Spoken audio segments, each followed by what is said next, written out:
Acabamos de escuchar en la primera lectura la vocación de un profeta llamado el profeta del amor, el profeta Amós.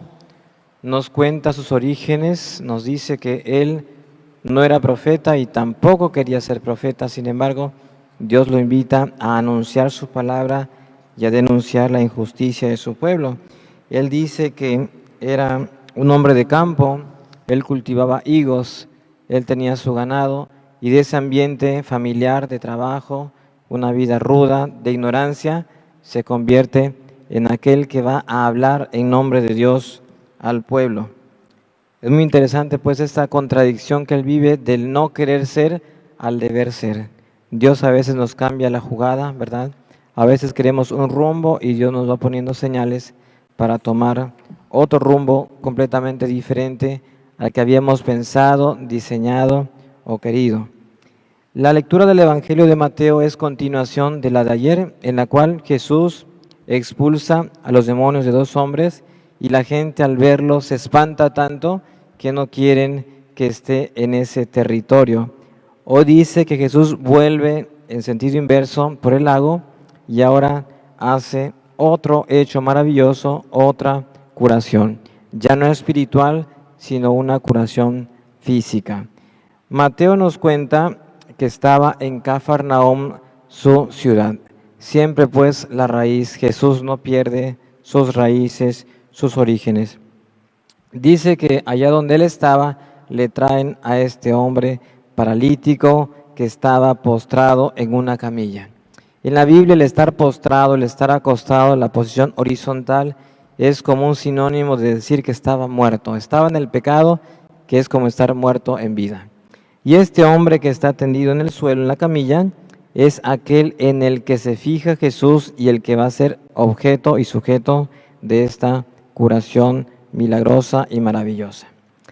Resulta que Jesús ve la fe de los hombres que están con el paralítico, porque el paralítico nunca pide nada, sino que Jesús es el que lo mira, el que se compadece y el que se acerca y le dice: Hijo, ten confianza, tus pecados te son perdonados. Yo pensaba hoy en la mañana, qué fácil es decir, te perdono, pero qué complicado es tener gestos de perdón. Una cosa es decir y otra cosa es el hacer. Jesús dice, pero quiere que su actuar confirme eso que ha dicho, el perdón. La gente siempre lo está viendo para criticarlo y para atacarlo, para ver en qué se equivoca y poder mandarlo a la muerte. Jesús le dice a la gente que está viendo nada más para ver cómo lo critica: ¿por qué piensan mal en sus corazones? Para comenzar, no se piensa con el corazón, sino con la cabeza. Pero para el judío, el corazón es la sede de la persona. Es donde se toman las decisiones más importantes. Y en el corazón están criticando a Jesús, están viendo que hace mal y que dice mal para condenarlo. La siguiente pregunta que les hace: ¿qué es más fácil decir, se te perdonan tus pecados, o decir, levántate y anda? O sea, ¿qué es más simple, decir te perdono o tener un gesto de perdón? La curación era algo más complicado. Que el hombre se levantara y caminara era más difícil. Sin embargo, Jesús, para que quede constancia de que su palabra es auténtica, hace el gesto. Le dice al paralítico: levántate y anda. En la Biblia también el estar parados de pie es estar resucitados, es estar reintegrados a la vida social, a la vida cultural del templo. Si nos fijamos, siempre el resucitado aparece pintado o la escultura aparece esculpida de pie. Es la dignidad de los hijos de Dios. O sea, el paralítico era alguien que era juzgado como pecador y por eso estaba enfermo, alguien que no tenía dignidad de hijo. Y Jesús, al levantarlo, al ponerlo de pie, lo restituye a esta dignidad de hijo de Dios. Después le dice al paralítico: toma tu camilla y vete a tu casa. ¿Por qué no le dijo, deja la camilla acá y vete con tu familia? La camilla pienso que es como un recordatorio para el que era paralítico de la parálisis que había sufrido. Como decirle, si no te pones abusado, puedes quedar de nuevo tirado en el suelo. El paralítico la toma y se va a su casa, seguramente que muy contento, bailando, gritando, contando la maravilla de la que él había sido objeto. Dice el final del Evangelio que la gente se llenó de temor y glorificó a Dios. Ayer la gente se llena de terror y corretea a Jesús. Hoy la gente se llena de temor y glorifica a Dios. ¿Cómo pues una misma acción puede tener una reacción diferente ante quien la ve y ante quien la vive? Hoy estamos vestidos de morado los padres y yo porque estamos conmemorando el primer centenario de la muerte de un grande hombre para la Iglesia mexicana y también para la cultura de nuestro país. Nuestro primer obispo, aquí tenemos el retrato, Francisco Plancarte y Navarrete. Como Amós, como Jesús, como tú, como yo, él tuvo también una raíz, un origen familiar. Su familia era michoacana de Zamora. Él nace en el año 1856. Era el único hijo varón de un señor llamado Jesús y una señora llamada María. Lo educan también que él desea servir a Dios como sacerdote. Y en su vida no podemos quitar, no podemos hacer de lado una figura que para él fue muy importante, su tío sacerdote también, que va a ser próximamente beato, el padre José Antonio Plancarte y La Bastida.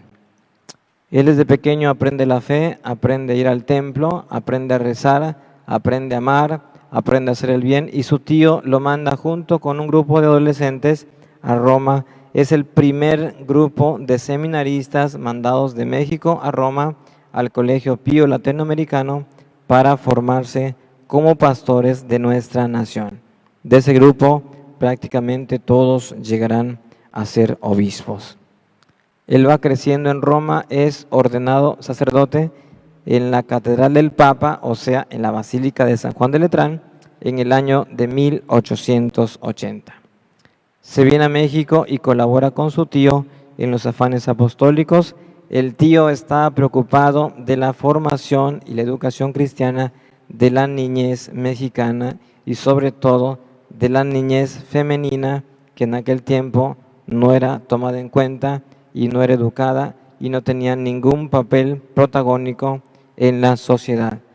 Viene Francisco, lo ayuda en un colegio en Michoacán, después en otro colegio en México.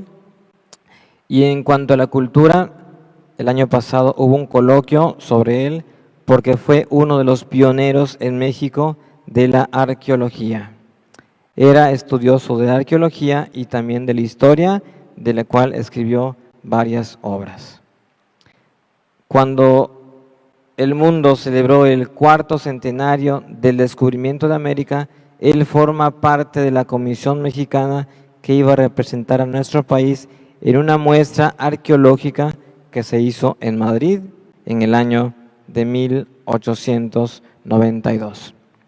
Y en cuanto a lo eclesiástico de México, el tío lo manda comisionado a Roma porque él se movía como pez en el agua para que lograra la aprobación del oficio litúrgico de la Virgen de Guadalupe que todavía rezamos hoy cada 12 de diciembre.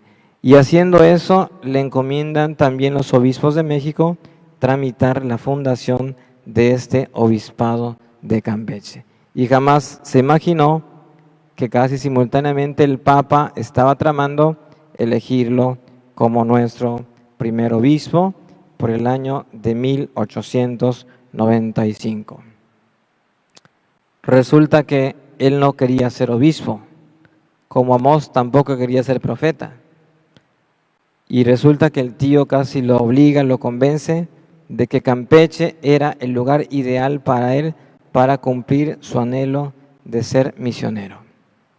Se viene, encuentra un Campeche más pobre que el actual.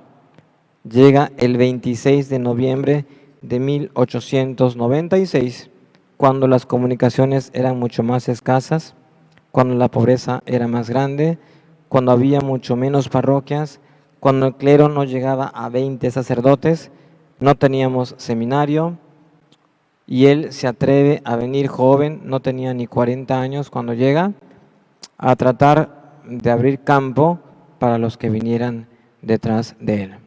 Intenta fundar el seminario, pero no puede porque el dinero no alcanzaba para sostenerlo y tampoco tenía personal para hacerlo. Funda una parroquia, que ya no es parroquia, es una capilla dentro de otra parroquia, la parroquia de Escanja, por allá en Los Chenes. Si hoy es pobre, hace más de 100 años era mucho más pobre. También trae a las religiosas que fundó su tío, las hijas de María Inmaculada, para que formaran a la niñez femenina de Campeche.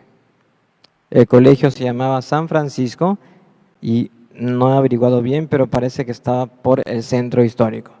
Y también las trajo para que atendieran el Hospital Civil de San Juan de Dios, que ya no existe, que quedaba junto a la iglesia de San Juan de Dios. Él intenta incrementar el clero, pero solamente logra ordenar 2 presbíteros. Bueno, de lo poco que pudo hacer para aquel tiempo, pienso que fue bastante. Él no quería ser obispo, como Amós tampoco quería ser profeta.